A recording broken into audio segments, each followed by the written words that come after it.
Cool. All right, man. We are live. Oh, wow. Welcome back to Breaking Barriers, guys. We are super excited to have you here today with me. I have my guy Michael with me, man. Thank you so much for being here. John, thanks so I much really for having me. appreciate it. This is great. For the people that are tuning in right now, that says, "Who the hell is Mike?" Right?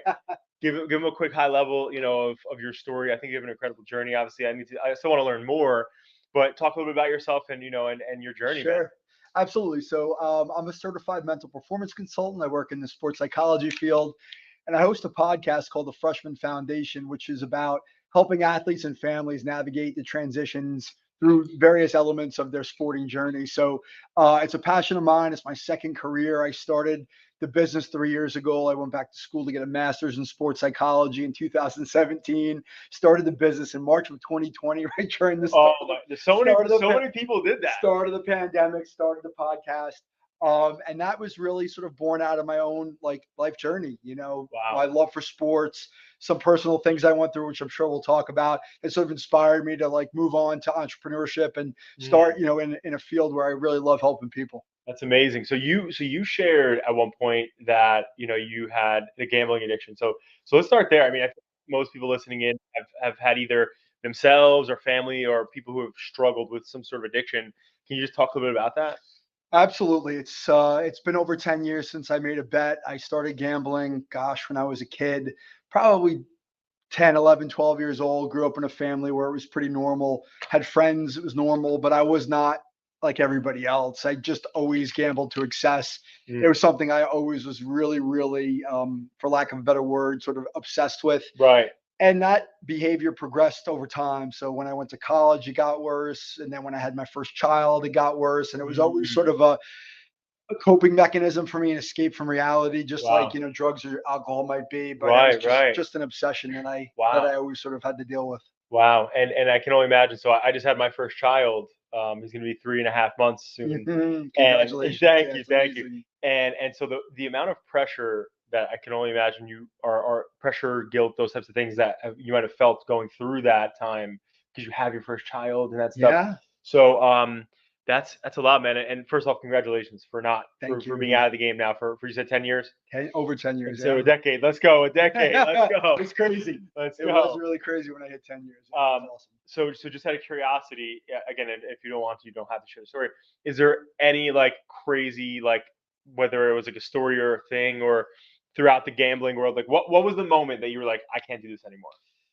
That's a great question because my experience as a gambler is not probably typical to what I think most people think of when Okay. people have a gambling problem. Yeah, yeah. I was very much what you would call a grinder, somebody who was not necessarily a big money gambler, but somebody who was just immersed in the behavior. And so the end was in June of 2012, I'm sorry, I had a panic attack. My Okay. first sort of mental health episode. And that was really the first signal that something was really wrong. Mm, But I didn't equate it to my gambling necessarily at that point. It mm. took about another month or so, but I was going on a family vacation. For those of you who are in New Jersey, we're going to Long Beach Island in Good New old Jersey, LBI. good old LBI with the Yep. kids. And my kids were young at the time, and I had ruined so many family vacations over those last few years because I was gambling all the time Mm, on vacation. And I sort of came to this conclusion, like, I don't want to be this guy anymore. Like, I don't want right. to be the dad who ruins vacation for my wife at the time and for my kids. Like, I wanted Right. to be present. And I just made this commitment to myself that I wasn't going to gamble for that week. Right. And I sort of came through the week, and I really was like the best vacation I had in so long. And my life was so different that week. And I was so happy. I was like, well, I can't do this anymore. And that was when I kind of came clean, Right. went through the process of admitting all sort of the things I had been doing, which were a lot of lies and a lot of secrets. Right. And then I went to go get help at that point and like changed my life, as I was telling you before we started recording. Like the process of going through and getting help through a 12-step program, Right. like really changed my life. Wow, that's amazing, man. And so for anybody out there that's listening in or watching right now, is there an area or a place you'd recommend them to go to or something if they're feeling gambling, is ruining their lives or consuming their finances and their marriages or whatever? Well, I think, I would say it's a very personal decision for Right. somebody who wants to get help. For me, I got it through Gamblers Anonymous. Okay. Not to promote it necessarily, but just say that's what worked for me. I know Okay. people go to rehab. There's resources on the internet. There's different ways to do it. Right. And I think it's the biggest issue is not necessarily where you go for the help, but I think it's being able to recognize that you have a problem. Mm, And I think for me, like if somebody would have told me a year earlier, like, hey, you need to get help, right. I would have told them to go F off. Get out of Yeah, here. leave me alone. Like Right. I'm fine. I'm just having fun. Right. Or, even if I didn't think that, it was just like, well, I still have to work my way out of this problem, or like, I don't want to give this up. I Yeah. wasn't ready. So Right. once I was ready, it was like, okay, like now I got to go get Like, help because boom. I can't do this by myself anymore. Wow. That's truly amazing. So if you're just tuning in, my guy Mike here just went through a little bit about his gambling addiction story. A decade in, of not doing it, not gambling. That's amazing. But you shared in the beginning that addiction and gambling led you to being an entrepreneur, right? So let's talk about that now, right? So talk about Yeah. that journey. How did you get started? So 2020, wild, right? So like I know so many business owners out there that have started like right before the Mhm. pandemic hit. Yeah. Um, so, but arguably, I guess your business though, that world seems like it's like necessary though. Like, during that time, because a lot of people have mental challenges Yeah. throughout that period. But That, but for yeah. people like, what do you do? Like, dive a little bit deeper for us. Yeah, sure. So I'll go back to 2012 and to say that like when I started going through the process of recovery and really working on myself, that was probably the hardest thing I've ever done in my life. Mm, As somebody who gambled for 25 years, as right, somebody who never really asked for help, like that process of getting better was really, really hard in the beginning. And it took me right, probably 2 or 3 years to get to the place where I felt better about myself, getting over feelings of guilt and shame and mm, all the damage that I did. And then, but after I kind of came through it after 3 or 4 years, I was like I know this life that I was living for so long wasn't for me. That right, included my work. I worked in a traditional 9 to 5 workplace. I had a lot of pressure, and I was done working for other people. And I knew I had a bigger purpose to serve in the world, mm, and I just wasn't sure quite how to do it. And so I went through career coaching, and I kind of looked at it as, well, I want to do something else. I don't know what it is, but I've spent so much money and lost so much money gambling. Like to spend a few bucks on investing in myself to move towards something better, right, right. I was willing to do it. And so I finally landed on sports psychology because it sort of really did combine two things that I loved, which was one was sports, and it was always a passion of mine when I was a kid, Right. back before it was really like, an addiction. Yeah. But the other piece of it was helping other people because I got so much help in Mm, the recovery process from other people that it just inspired me to be like, okay, like now I want to be the guy that goes and helps other people. And I want that to be my career. wow. But I also didn't want to work for anybody else. As I'm sure you can Yep. relate to. I didn't want to be an employee anymore. I was willing to stick my neck out on the line and really go Yeah. towards it. Yeah. Yeah, that's powerful, man. And I fucking love businesses that started from, you know, your like this position, like that it came out of a situation, not necessarily just like, oh, I like X. It's like, you were in this situation, you built yourself out of the situation, but you love Mhm. sports. Now finding a different area of sports that you can, help Exactly. make impact in, so awesome. Yeah, and I think to sort of tie it all together, I think one of the things I thought about when I was thinking about what I wanted to do with my life at that point was like, well, what if I had somebody like a sports psychologist in my life when I was young to help me with my performance? Because Right. I think for a lot of athletes, it's not the physical, Right. it's the mental. And I never really had anybody to help me through that. So, like, could I be that guide for somebody Right. to help them work through it? And Yeah. working with young people for me, like most of my clients are teenagers, high school and college Yeah, athletes. yeah, yeah. I just love that Wow. population. Wow. Dude, that's you're right, because at that point in time, I think about myself when I was in high school or whatever else, like I was somebody who did sports. I was like into football, basketball, track, wrestling and Mhm. stuff. And it's like when you think about all those different sports, it's very competitive, Yeah. but I also was not a great academic. And I just did not like school for academics, Sure. right? Which in theory, lunch and gym doesn't matter, right? But it's so I think the one thing that most school systems, just in my opinion, lack is that proper, like true leadership and guidance throughout those times. Yeah. It's such vulnerable times in most people's Yeah. lives, you know. And not everybody. I saw this sign, dude. I get the chills thinking about it now that I have a kid. But I saw this thing on social media where this guy who looked like a typical like hardworking blue collar dude, Yeah. all dirty, wearing dicky pants and had his sign up that said like, teach your kids to be good people because not everybody goes home to love. And I was like, Wow. wow, Yeah. like that's Yeah. fucking impactful when That's you really cool. think Yeah. about that. Yeah. So to what you're saying though, not everybody goes home and has guidance and leadership, Right. and they don't have parents like again like some people have great loving parents, but they don't teach them to go outside their comfort zone, or Yes. they don't teach them about making decisions. And I know athletes in that world, a lot of times these people, like when you watch even like the story of like Michael Jordan, or like these people when they came out of high school, or LeBron James, and you have all these schools or all these sponsorships and all these money thrown at you, like they don't know which way to go, and their parents have never dealt with money, Yeah. or decisions of that magnitude. So when you have somebody like yourself in their corner, it seems like boom, like this is the guy you got Yeah. to be working with here. And the flip side of that is now we live in a world too where parents they have more, in a lot of cases, have more resources than our parents ever did, Facts. and Yeah. they want to be able to control every outcome. Right. And one of the things that I'm able to do, and I'm a parent myself of teenagers, is like I'm able to understand that sometimes they have to make their own decisions, Right. even if the outcome isn't what you as a parent expected Right. or want it to be. Right. And I teach not only the kids how to make those decisions sometimes, Mhm. but I also try to help the parents understand that the best way for you to help your kids succeed Mm. is to back off and let them make choices for themselves Right. and make those mistakes and learn from them so that they feel like they're Yeah. empowered or autonomous rather than Right. feeling like they're being controlled. Totally. And you know what? I feel like that's the difficult part though too. That I guess I think I'm understanding right now being a parent is that like when you're a parent, you want your child to never feel pain. You want them to like succeed in life, and like you Mm, want them. But talking about what we were talking about offline, right? Where like sometimes you got to go through the valley in order to truly yeah. understand the other side. Um, and in simplified terms, essentially, like you have to go through hardship.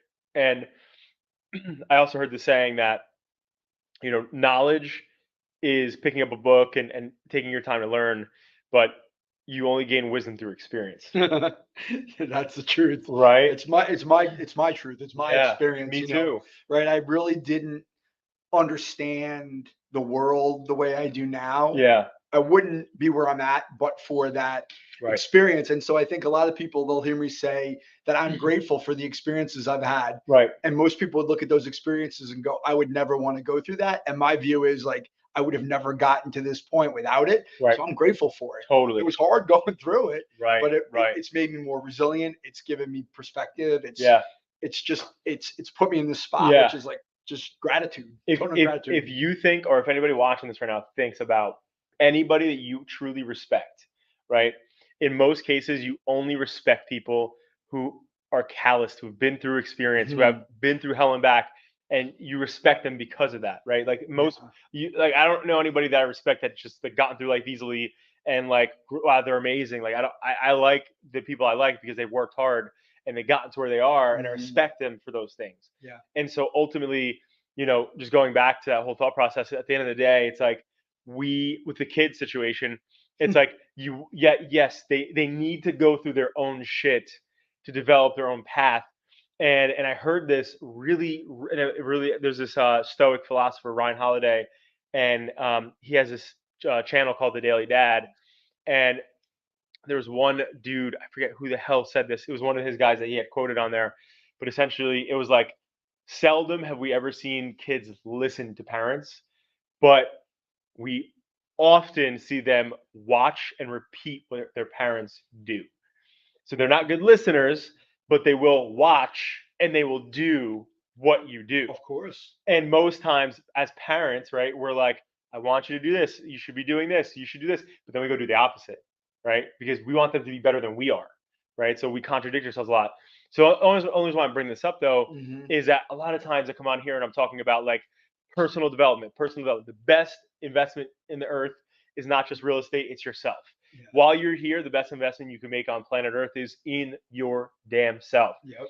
Now, thinking about the level that I've done in my own personal development and professional development over the years, I look back and I'm like, damn, when I first was a teenager starting this company, if I had a mentor or a coach at that time, and then boom to now, wow, what would I have uncovered, right? Because the best part about having mentors and true leadership and guidance is Mhm. your blind spots start to open up, right? And when you're driving a car and you don't know certain things, because you only know what you know and you don't know what you don't know. So when you're driving a car and you don't see somebody in your right lane and you make a turn and you crash into them, you didn't know they were there, right? In your mind. and you didn't see them. So at the end of the day, when you have good development, and I just want to, I'm rambling here, but the point though is that I think it's so critical, whether you're a high school student, whether you're a younger kid, whether you're a collegiate student, or you're in business, that you find the Mhm. right list of mentors around you and take the right amount of time to invest in yourself for whatever your craft is, because too many people they'll go, pay for $100 dinners, they'll go out and buy $10 Starbucks fucking coffees. I'm not a Mhm. coffee drinker, so it's like, they'll go invest all these money Yeah, in different areas. that stuff doesn't matter. It's stuff that is not actually benefiting you forward. So I respect you Yeah, and what you're I doing, the work mean, you're doing. we absolutely are aligned on that point. And like I said, a little bit earlier, like for me, like all the money I spent, all the money I wasted on all these things that don't really matter.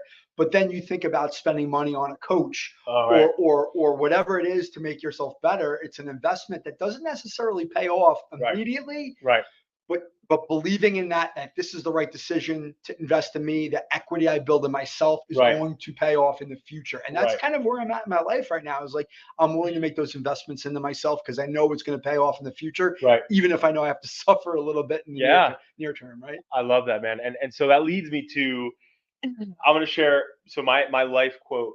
I found this was when I was 17 years old. I'm like trying to start this business. I'm going through my things, and I start like googling stuff like, and I find like what kind of quote can I find that's going to make me think about perseverance, tough times.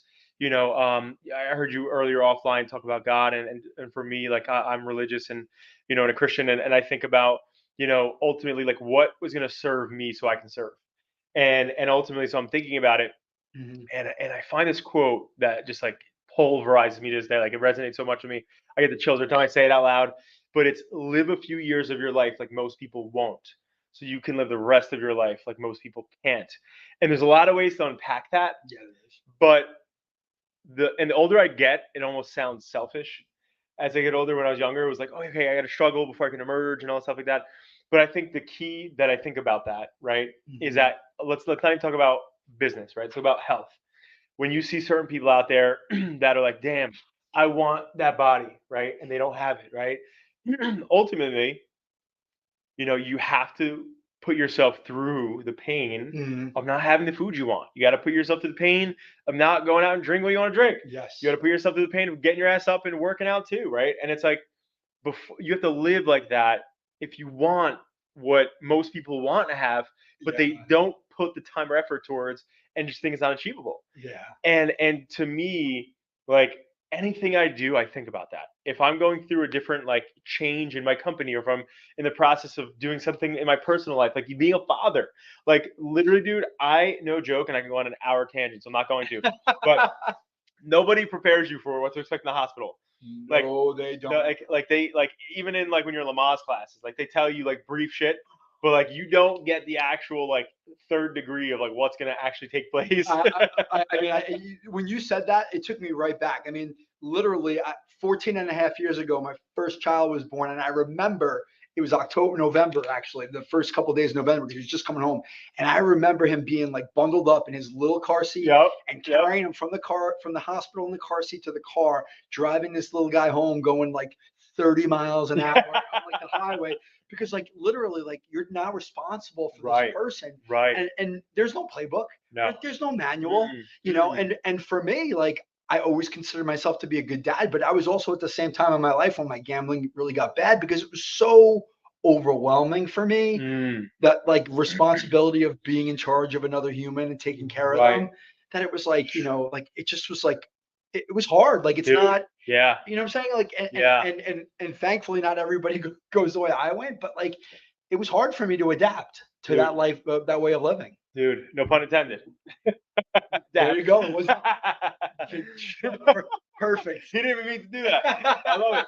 But on that note, like I remember like even just applying that, because when Johnny was born, and we came home, it's like you're on that adrenaline at first, right? Like when you come home, you're like, I don't need Mhm. sleep, whatever. It's all about him and my wife and just making Yeah. sure they're good and shit.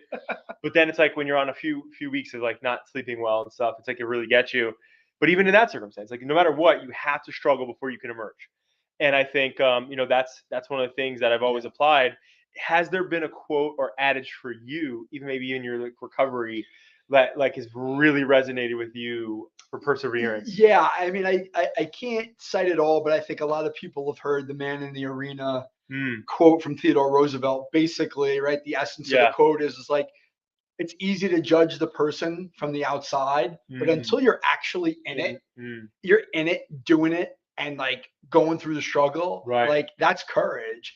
And it was actually, ironically, when I celebrated my first anniversary in Gamblers Anonymous, like I was able to sort of dictate the theme of the meeting, and that Mm, courage was the theme. And I read that quote mm, because it takes a lot of courage to go into something right. that you don't know where you're going to come out the other side, whether it's starting a business, having a family, whatever, Yeah. right? Like you're going into something that's really scary, and you're like, well, either I could avoid the risk and not do it and just live my life that way and sort of look at it from the outside, or get into it and go through it. And like for Yeah. me, it's always about going through it now. Like Right. I'm going to go through whatever it is I want to go through to get to where I want to go. Just And right through the thick and of you it. know what? If the outcome isn't what I want it to be, at least I could say I tried, because Right. that's what I control. Right. I don't control the outcomes. Like stuff Mm-mm, happens, like mm-mm. COVID happens, right? Like that changes the way people's businesses went. Well, And you know, daily lives. right? Lives. Yeah. And so, like, am I not going to do it? Because no, I'm just going to go. And if Right. I could say I did it and I Right. tried, well, that's good. That's success for me.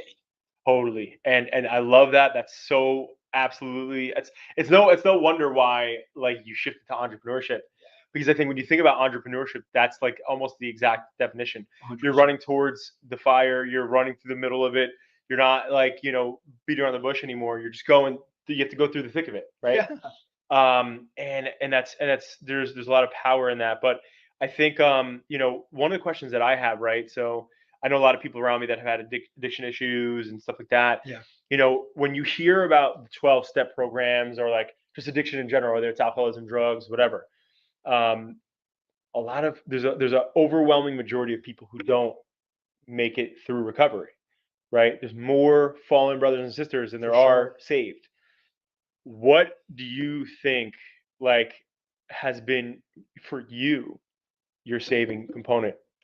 That's a great question. I think it's a couple things for me. I Yeah. think I was truly willing and ready to stop. Mm, Right? I think a lot of people think they should stop right. doing what they're doing, Right. but they don't truly accept the fact that this is a problem and I can't do this anymore because the Mm, ego gets in the way. right. In my case, I can truly say, and listen, to not to be arrogant, but like I can always go back. But right, like for today, like I just know I can't do it. And so for me, it's been that acceptance Right. of like, hey, this is something I know I can't do, Mm, and it's okay. Like mm, I'm not a quitter. It's just this is not for me. And like yeah. that was really it for me. And I think Mm, the other piece of it was accepting help from other people. I know we talked a little bit about this, but yeah. being Yeah. able to accept help from other people who've had the experience, who know better, Right. and dropping that like that guard, that shield, the ego of like, oh, I could figure this out myself. No, I can't, because if I could have, Right. I would I would have done have. it. You know what I'm saying? Right. And that for me was big, and like that's really drives everything that it drives the way I operate my life now every Wow. every single day. And I do try to break it down to one day at a time. It's something we talk about all the time and in our program, but it really is true for me. Wake up, start over, do the Mm, best I can today. And if I did that, then I could put my head on the pillow at night and feel good, like, okay, right. I'm gonna be good, and things will Yeah. work out. Yeah. That's powerful, man. Thank you for sharing that. Thank you. What so I think I have a couple last questions. Um, so was there one most effective part of your recovery? Was it going to a place? Was it meeting a specific person? Hmm. Was it like, reading a book? Was it like what was like the one thing for you that was like this helps? Like this is yeah. That's a great question. I mean, I would be doing the whole process an injustice to say that one was really more powerful than the other. But I think the thing that really helped me the most was being able to stand up in front of a group of people, which I did, and Yeah. tell my story openly without being judged. Wow. Because it gave me hope that I could be myself in front of And you're people, not alone. not alone. And I think for the Yeah. longest time in my life, I tried to impress people, please them, make them seem like I was perfect because I didn't want them to know really what was going on inside. And then once I was able to step forward Mhm. and be like, no, this is just who I am. Right. Like I'm a flawed human being. I have all these issues, and like I'm not afraid of that anymore. Mhm. Like that was the biggest thing for me, and Yeah. that sort of ties into my this, like me being on camera and Right. talking to you live stream on a podcast about all this experience I've had. Like I'm not afraid of it anymore. And if that experience can help somebody else, like I'm proud of that. I'm Yeah. not shameful of it. I Like love I'm it. not trying to hide it. Dude, and I think that's so powerful because most people, they're also fearful of how they're going to be judged by their story, but when your story can help somebody else, it's so important. Now again, that's about religion. Like, now you're a vessel, right? Yeah. You're being served through it's your, Yeah. you're serving through your story and your journey. Service is a big part of my life, whether it's in my professional work or just in terms of who I am as a person. Yeah. It's funny. I have this little, like one of those little placards that you get in like the drugstore or like, Right. and it says, don't be ashamed to share your story. It might inspire someone else. Mm, Like to me, I'm a big believer in that, I right? Like love that. if I'm keeping it to myself, then I'm not giving the world everything I can give it because it's just part of who I am and I it's love it. valuable. I believe Well, I think you live a different life too when you're an open book. that. You know, For it's a sure. different type of freedom when you're just an open Yeah, book. definitely. Um, well, this is awesome, man. As we lead towards the end, this is where we get deep here. Okay. So we have one last question. All right. All right, and this is a hard one. This is a deep one. It's more of an exercise. Okay. Okay. So we obviously, everybody out there that watches, that knows, listens in, like they know that this is one that we really, it gets deep, and a lot of times we think about legacy, right? So Okay. it's legacy based. So, and when most people like think about legacy, they're thinking about where their feet are planted today and onward, and like what they want to leave behind, who they want to be, who they Sure. want to be remembered by. And I like to reverse engineer that process and think about it from the end backwards, right? So if you were today, right, to write your gravestone, right? And what you would be remembered by, right? For generations past your children and their kids, right? How would Michael be remembered based on who you want to be for the rest of your life that you have left here on this earth? Yeah, I think, I don't really think about it exactly in those terms, but I think it's for me, it's actually not that hard of a question to answer to Okay, good, ponder. good. I think if I had And a of course, paraphrasing, right? I don't expect you to have it to the T, but but I think it's simple, right? To me, I'm about simple. I'm not about complex. To me, it's like I would want it to my gravestone to read like he was a good man who helped other people. Like just that's boom, it. done. That's it. He was a good man That helps other people. that helped other Boom. people, right? And if I can live however long I live and people say that about me, I mean, what more could you want? I mean, I don't know if I want anything else, Right. And I never really thought about myself that way. And I think for me, it's just being a good person. Like Mm. if people look at me that like as a good person, Hmm. like I'll be happy. Then you're good. I'm content. Yeah, Then you're fucking good. I'm good. I love it. I I'm love it, good. man. And so, everybody, thank you so much for watching in. We're grateful. Mike, I'm grateful for I'm your time grateful. here, Thank you. brother. This was amazing. Yeah, Thank yeah. you. Time is the one asset that we don't get back. So, you being here with us today, and Thank you. for our listeners and followers, I really appreciate it. But this is where actually you get a chance. I'm going to give you the spotlight here. This is where you plug yourself. Where can people find you? Your website, your social media, everything. That's where you plug yourself. Thank you. I always am grateful and humble for those opportunities. My website is probably the best place to go because that's where you can find everything. You could find all my social, my podcasts, the Freshman Foundation podcast, my blog posts, everything about me, videos, things that are for free if you're interested in my services. The website's Michael V as in Vincent Huber, HUBER.com. And that's it. That's where I would send you. You could find everything there. So it's an honor to have had the chance to speak here, John. Thank you for having me on.